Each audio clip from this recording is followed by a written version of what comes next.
Pacers game 1 of the Eastern Conference Finals just ended seconds ago. First reactions, reviews, recaps of this game. That's what we're going over right here, right now. How I'm do going to keep you? this short, Yeah, I want to hear simple, it. and to the point. My man, Jalen, is a bad, bad man. He was all over him. He was in the corner. He didn't have space. The man rised up, sunk the most important shot of his career so far, maybe. I know that may be a lot because this is Yeah. game 1, but the Celtics cannot drop game 1 to the Pacers at home. They could not do it. They tried to put them away multiple times today. They just kept coming back. But at the end, the number 1 seed held out, and they're up 1-0. Yeah, man. Honestly, looking at it, Jaylen Brown completely revitalized himself in this fourth quarter because going into the fourth, so my first 3 quarters reaction was Jaylen needs to have a much more efficient game when looking forward to game 2, 3, 4. He needs to be more efficient. We need to slow it down, take more shots. We don't need to force so many things. And that doesn't just go for Jaylen. That's just focused on Jaylen because he's the number 2, sometimes the number 1 option on this team, depending on the night. That was the main thing I was taking away. In the fourth quarter, he completely turned it around. He shot 50% from the field as a whole in the entire game, but he completely turned himself around in that fourth quarter. Obviously, that last shot completely, let us go into overtime and take the W. When we're looking at the number 1 here, Jason Tatum played a great game. He had 36 points, 3 steals, 4 assists, 12 rebounds. He was 10 for 12 from the free throw line, 2 for 8 from the three-pointer line, and 12 for 26 from the field. So overall, I want to see going forward for the Celtics a little bit more of an efficient game because we have a couple of issues here. Al Horford, 5 for 15, 3 from 12 from 3-point. There was a couple shots that Al put up. I'm not sure if you noticed where he, when Al Horford goes up, he kind of has like a wonky release. When he was doing those quick releases, he didn't have that same wonky release. And when I noticed it, every time he missed, he didn't make a single one of those quick release shots. I don't know what the thought was there. I know the Pacers play fast, number 1 in the league. We can play with them, but we don't have to play to that level of speed. Slow it down just a little bit. We could still play quick. We could still play great defense. We're the best defensive team in this league, top 3, if you want to argue about it. We don't have to play to the speed of these guys because the Pacers are going to push and push and push. That's what they did to the Knicks, and the Knicks tried to play to that speed, and they lost because of that, and a bunch of other factors. But we don't have to do that as well. That's what I want to see going forward. It was a great game from Jason Tatum. Jaylen Brown again turned himself around. Al Horford locked up Miles Turner a lot of the times. When Miles Turner was getting off shots and he was playing well, it was against Luke Kornet. He did not match up well against Luke Kornet. Or Luke Kornet didn't match up very well against Miles Turner at all. That was kind of concerning. So looking forward to get Kristaps Porzingis back. Hopefully game 4 is the outlook.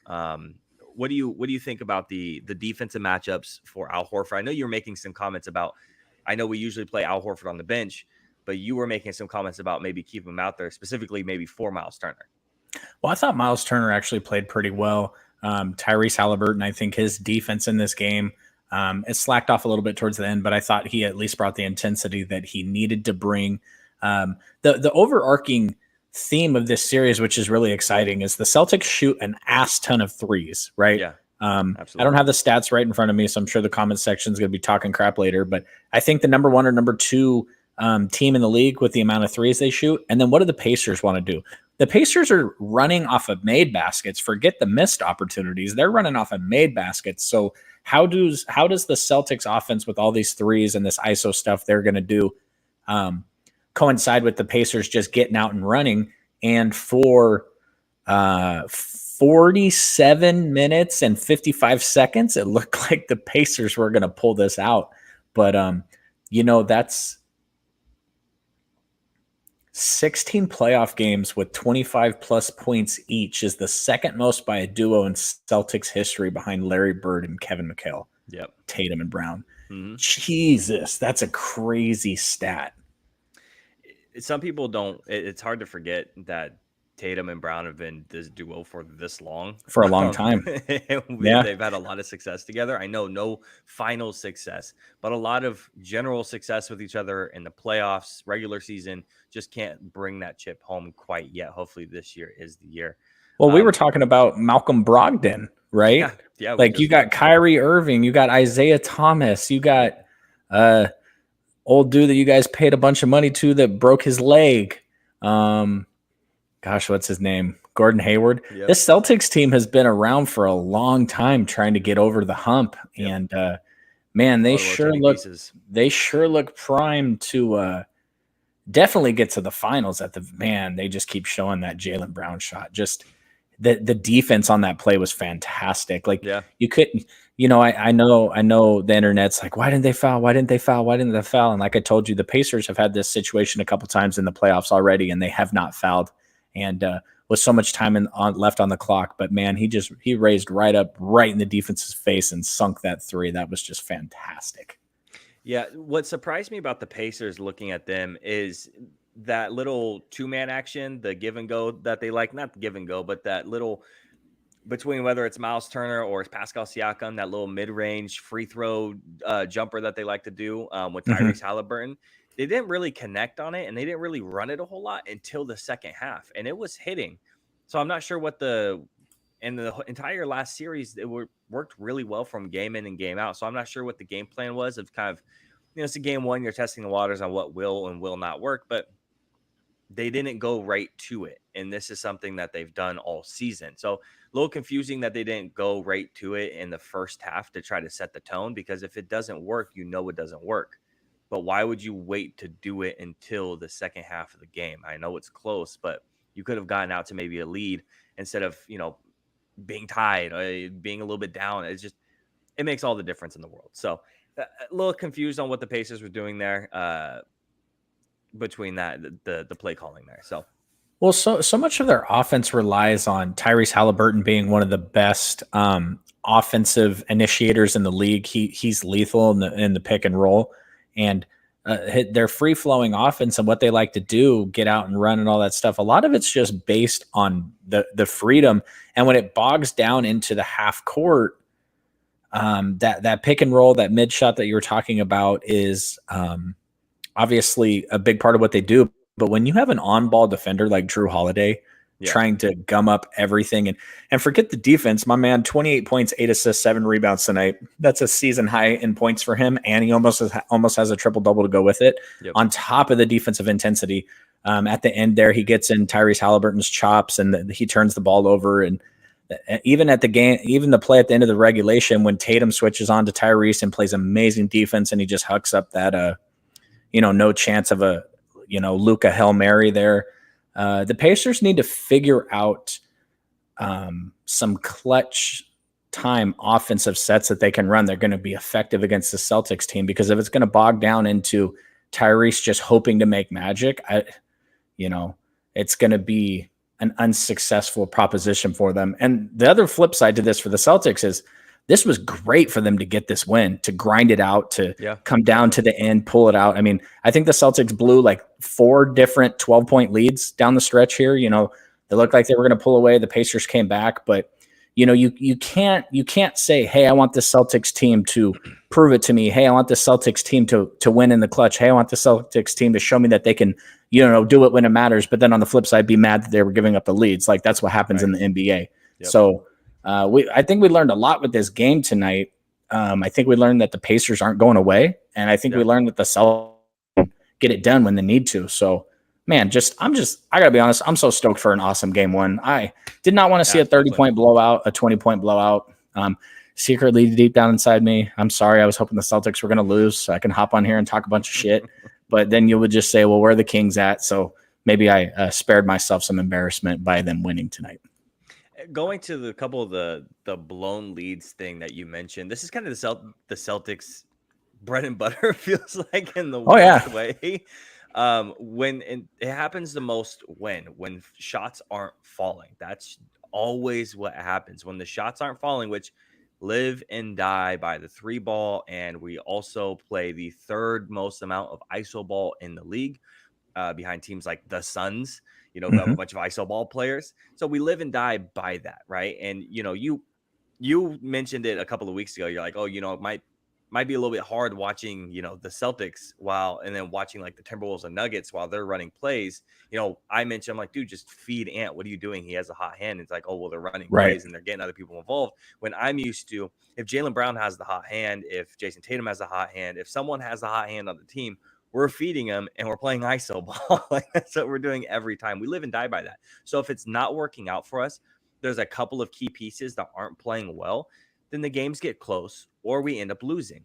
I don't think, again, Jaylen Brown didn't have a significantly great game. You look at the box score, it tells you differently. But if you watch the game for the first 3 quarters, there was a lot of boneheaded mistakes that didn't need to be made. Again, it all gets relieved and it all doesn't really matter as soon as he makes that shot and as soon as he has that great fourth quarter.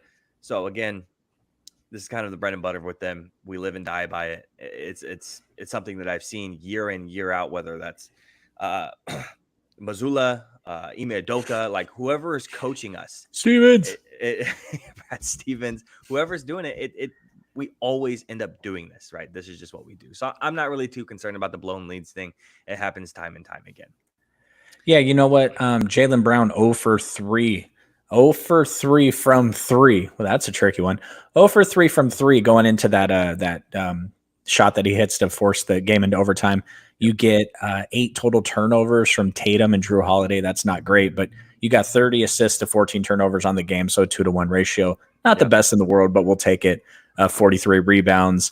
Your 3-point percentage, 15 of 45, 33%. We'll take all that stuff. I mean, on paper, it's all the statistics are good. The Pacers had 21 turnovers. That's obviously something that they're going to point to. But they shot 37% from 3. They shot over 50% from the field. So this was actually a really good offensive game for the Pacers, minus the turnovers. And I wonder if deep down inside, I'm not going to call this series over because there's some really entitled Mavericks fans in the mentions that have some words for me based off of what I said about Luka a couple episodes ago. Not that I said he was trash. I just said I didn't like to watch it. Whatever. I'm not going to call this over, but did the Pacers, let me ask you this. Did the Pacers just give the Celtics their best punch? Did you guys just take the Pacers' best round and come out with the victory here? Do they have something else they can bring to the table in the next couple of games to change the outcome of this series? I think there's another level to it. If you look at the guys on this team, like I don't think that you're getting Naismith isn't turning the ball over 5 more times in the next game. I don't think Miles Turner is doing 4 more turnovers in the next game.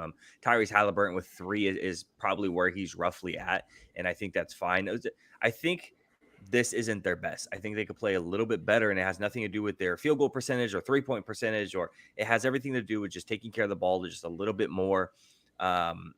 Honestly, they pushed the pace exactly how they wanted to. They played the game how they wanted to. It's just the couple of small things, right? I mean, it's a 6-point, or 5-point victory for the Celtics. This isn't a huge margin. It had to go to overtime for this. I think they could play a little bit better, take care of the ball a little bit more, and I think that they can pull out victories. I mean, you texted me before the series started, can they win? Yeah, they can win a game. I think so for sure, and I thought about it more and more. I know you asked me if they can win a second one. I never answered it because we got into something else, but, it's possible. Again, when we played them in the regular season, 2 of the games were decided by 5 points or less. Now, those other games that the Celtics won, they were decided by 10 points or more, including like a 155-107 victory against the Pacers, where they pulled out all of their starters in the fourth quarter when it started. So it's possible. They've beat us before by really close margins. If they can continue this, take care of the ball, you're going to see a really, really good series where, again, I think they could take 2 games. But I think that's the very most. I think this series goes to 6 maximum. I don't think it really goes to 7. So before we wrap it up, do you have any final thoughts, opinions before we move on to only our second thing that we're going over today? Yeah, I'm just scrolling through social media just to kind of get a feeling of what people are saying out there, and it looks like a lot of people are kind of being pretty critical of the Celtics here and the way they played. And I'm looking at some of these post-game quotes, and Jaylen Brown says So a reporter asked Jaylen Brown why he doesn't seem happy. He said, "Would you be? We almost dropped a game on our home floor. We need to come out and be better in game 2."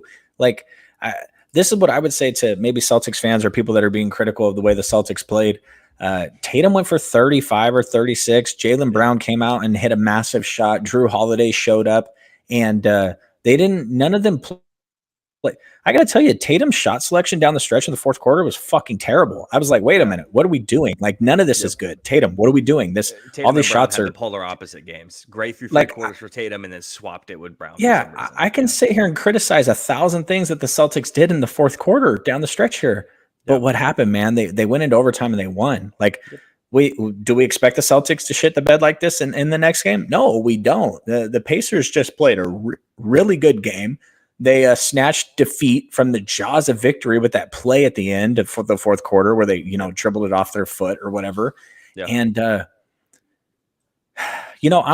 got to tell you, I will tell you this. If it's a sweep or it's a gentleman's sweep, as long as the games keep looking like this, I'm in, because this shit is so exciting. I just, the one thing I got to say, I hope that Minnesota and Dallas can deliver tomorrow, because if this is the Eastern Western Conference Finals we're going to get and the NBA Finals we have in front of us, this is going to be an exciting 2 weeks of basketball. Absolutely. And just one last thing for everybody out there before we move on. When it comes to the people being critical of the Boston Celtics, 90% of it comes from their fans. Do me a favor, if you have Facebook, if you have Instagram, go to the Boston Celtics, and when it's a victory or a loss, click on the comments, and everybody is thinking that the world is ending. We have the 1 seed. We're the best team in the league. We're supposed to be the best team in the league, right? But people have off nights. It does not matter to these people. They're the most critical fans I have seen. It's ridiculous. It's not delusion like on the flip side with Cowboys fans. It's just the absolute biggest critical shit I've ever seen. It's so insane. And I have to stay out the comment section when it comes to a loss or even a really, really close victory for the Boston Celtics. So if you want to, have yourself a time tonight, go to Facebook, go to Instagram, click on the comment section of those, and it gets really, really bad. Moving on, Drew, looking at the all defensive first team and second team got released today. And I know that you have a couple of thoughts about it. Real quick, just going over it if you missed it. The second team selections were Alex Caruso, Jalen Suggs, Derek White, Jaden McDaniels, Drew Holiday. And then the first team selections were Defensive Player of the Year, Rudy Gobert, Victor Wembanyama, Bam Adebayo, Herb Jones, and Anthony Davis. So thoughts about this, snubs? I know that you probably have one right off the top, but what were your biggest snubs, if you have any? And then what are your thoughts about the all defensive first team and second team? I don't have too many thoughts on the all defensive NBA first team. I know Draymond Green does, because he thinks Rudy Gobert is a trash can, but I don't know. I think these all NBA teams are always such a popularity contest. I'm gonna go out of my way and say that I think that the person that leads the NBA in steals should be on a team somewhere. That's going to be De'Aaron Fox. He wasn't. But you know what? The guy who had like 58 straight double-doubles this season didn't even make the All-Star team. So these teams continue to be a popularity contest. Yep. It's too bad that they are, because there's a lot of stuff with these players that are tied to these teams contract-wise.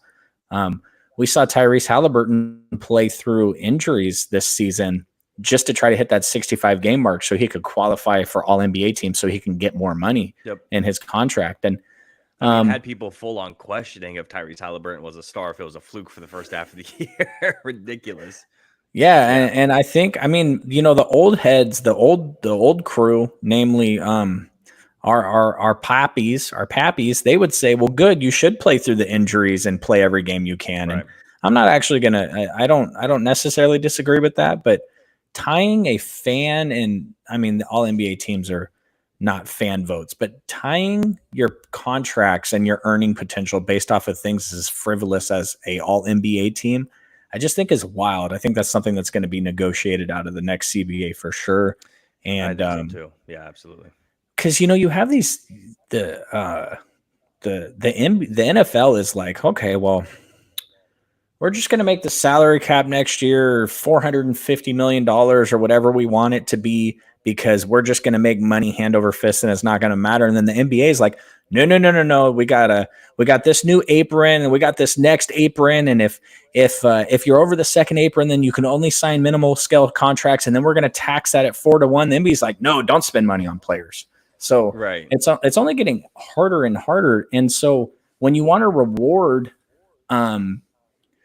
your own players, and then it's being tied to things like all NBA awards, it's wild. You know, for a perfect example, every team in the NBA can offer Malik Monk more money next year than the Kings can, because of the way the bird rights and all the other stuff breaks down. And I'm not going to sit here and pretend to be a salary cap expert. I know way more about the NFL salary cap than I do the NBA, but some of this contract stuff regarding these all NBA teams is just wild. And I know none of it's the all NBA defensive team, but De'Aaron Fox led the league in steals. Why is he not on the goddamn team? Explain. And then not just that, looking at people who just merely missed the list just by a little bit. Lou Dort just missed the second team by 2 points, while his teammate Chet Holmgren finished 13th overall in voting. Kawhi Leonard was 12th. Jarrett Allen, Shea, Giannis, and Kentavious Caldwell-Pope were all in the mix as well. What's something interesting about Giannis is he missed it by a pretty significant margin, and he was also 9th in Defensive Player of the Year voting. So I would almost consider Giannis maybe be a little bit of a snub.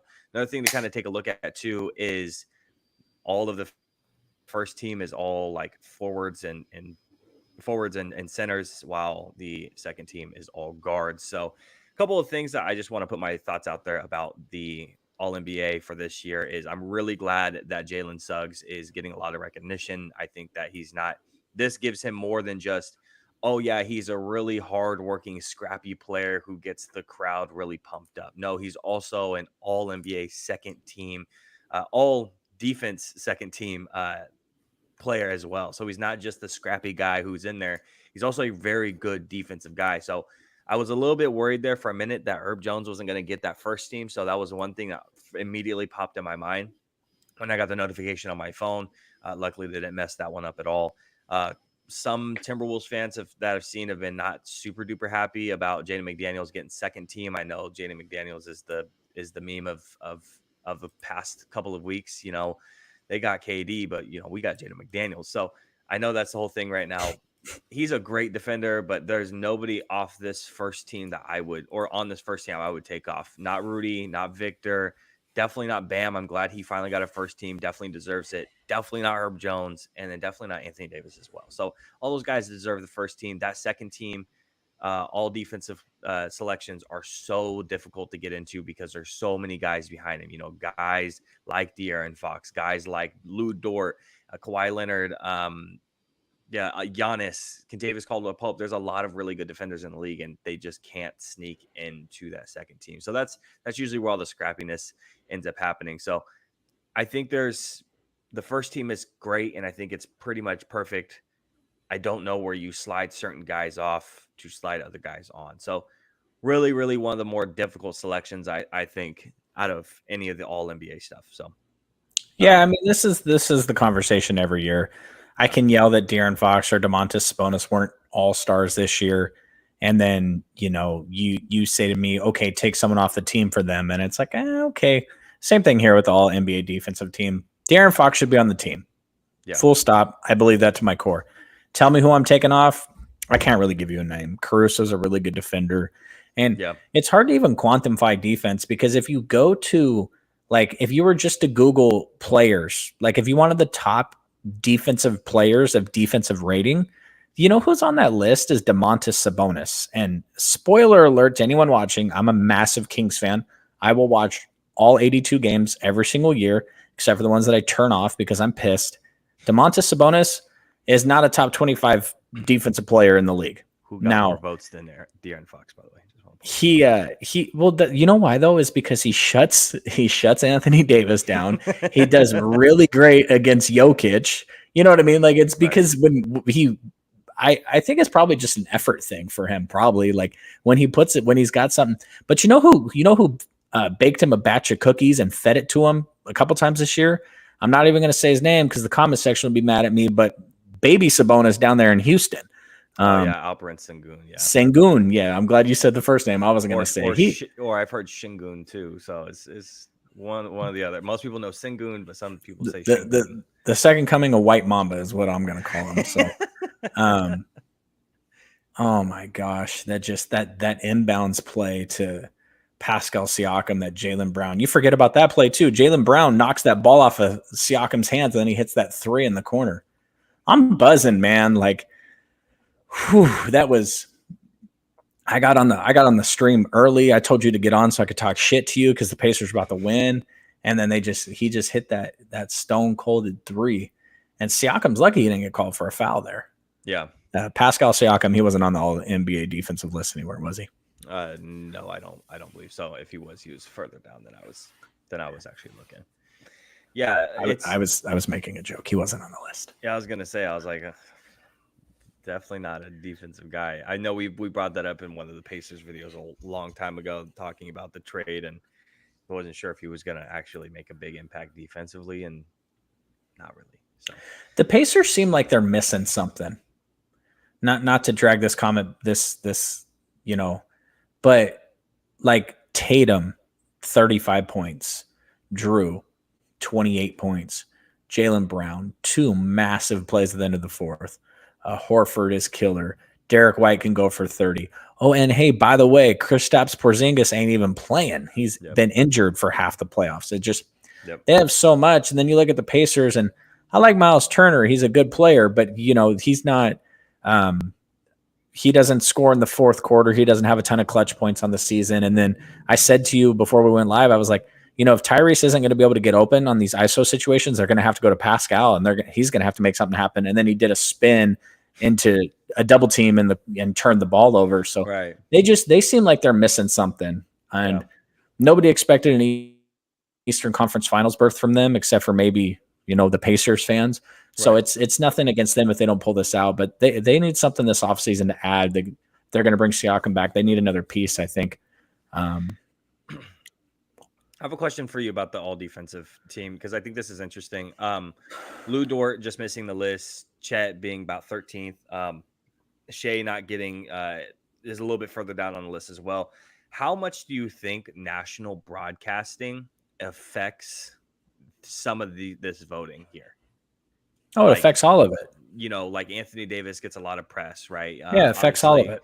You can't really take an argument for Victor or Rudy, because those are the top 2 defensive player of the year candidates, head to head with each other. So when looking at those guys, obviously you can make an argument for, the Celtics, Derek White, Drew Holiday. We get a lot of national coverage as well. So like you said, most likely it takes a lot of this should be taken into consideration, is that national coverage. Like the Thunder just did not get that national coverage this year at all.